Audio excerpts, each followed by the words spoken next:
आज हम सबसे पहले बात करने वाले हैं अश्नीर ग्रोवर की लेटेस्ट फंडिंग के बारे में जो उन्होंने शार्क टेक इंडिया के बाहर दी है। हेलो देयर, स्वागत है आपका बिजबॉलर के एक और नए एपिसोड में जहां पर हम बिजनेस और स्टार्टअप वर्ल्ड से रिलेटेड अपडेट्स के बारे में बातें करते हैं। उसी तरह से आज हम बात करने वाले हैं अश्नीर ग्रोवर के इन्वेस्टमेंट के बारे में। इसके साथ हम और दो फंडिंग के बारे में बात करने वाले हैं जिसमें से एक फंडिंग एनएफटी में है और दूसरी फंडिंग एडटेक सेक्टर में है। इन फंडिंग्स के बाद हम एनएसई स्कैम के एक अपडेट के बारे में बात करेंगे और साथ ही दो एक्विजिशंस के बारे में बात करेंगे। तो चलिए आज का वीडियो जल्दी से शुरू करते हैं।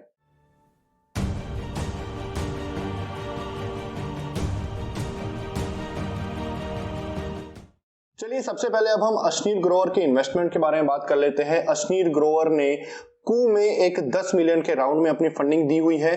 अश्नीर ग्रोवर के साथ इस 10 मिलियन के राउंड में और भी इन्वेस्टर्स है जैसे कि कैस्पियर venture partners, Ravi Modi family trust. अब देखिए ये जो कू है ये एक इंडियन माइक्रो ब्लॉगिंग का प्लेटफॉर्म है जिसे ट्विटर का इंडियन कॉम्पिटिटर भी माना जाता है।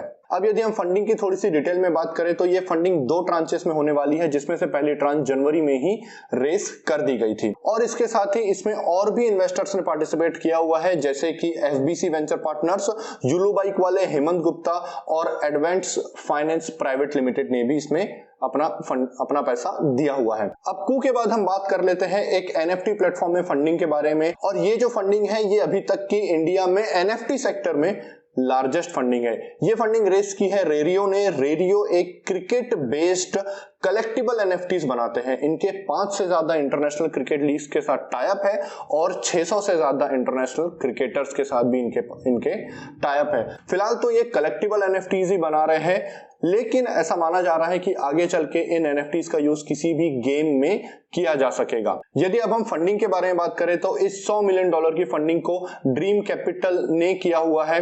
जो ड्रीम कैपिटल है वो ड्रीम स्पोर्ट का एक कॉर्पोरेट वेंचर आर्म है। ड्रीम स्पोर्ट वही ड्रीम 11 वाली कंपनी। रेरियो के लिए ये कोई पहला राउंड नहीं है। रेरियो ने 2021 में इसके पहले भी एक राउंड रेस किया हुआ है जिसमें इन्वेस्टर्स थे प्रीसाइड कैपिटल और किंग्सवे कैपिटल, लेकिन उस फंडिंग के बारे में उतनी डिटेल सामने आई नहीं है इसलिए हमारे पास फिलहाल अमाउंट का कोई इंफॉर्मेशन है नहीं।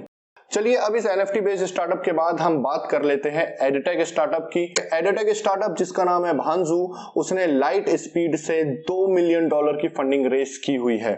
ये जो $2 मिलियन की फंडिंग है ये एक सीड राउंड है और लाइट स्पीड के अलावा और भी इन्वेस्टर्स ने पार्टिसिपेट किया हुआ है जैसे कि यूनिचीफ के नितिन गुप्ता, क्रेड के कुणाल शाह, हिलियन के आशीष गुप्ता और अनअकैडमी के गौरव मुंजल। ये 4 इंडिविजुअल इन्वेस्टर्स ने भी यहाँ पर अपनी फंडिंग दी हुई है। ये जो फंडिंग है इसका यूज भांजू अपनी लाइव क्लासेस को इंटरनेशनल ले जाने में करने वाला है। ये यूएस, कनाडा, यूके और मिडिल ईस्ट तक अपनी लाइव क्लासेस लेकर जाना चाहते हैं। इसके साथ साथ इस फंडिंग का यूज हायरिंग में भी किया जाने वाला है। अब भांजू की 2 मिलियन फंडिंग के साथ ही हमारे फंडिंग अपडेट्स आज के लिए पूरे होते हैं। अब एक्विजिशंस पर जाने से पहले हम एनएसई स्कैम पर एक अपडेट आया है उसके बारे में बात कर लेते हैं। सीबीआई ने आनंद सुब्रमण्यम को अरेस्ट कर लिया है। अब कुछ लोगों का मानना यह है कि उन्हें अरेस्ट इसलिए किया गया है क्योंकि सीबीआई ने यह पता लगा लिया है कि आनंद सुब्रमण्यम ही फेसलेस योगी है, लेकिन अभी तक ऑफिशियल न्यूज कुछ आई नहीं है। तो जैसे ही कोई ऑफिशियल न्यूज या कोई कंफर्मेशन इस पर आता है तो आप तक खबर पहुंच जाएगी।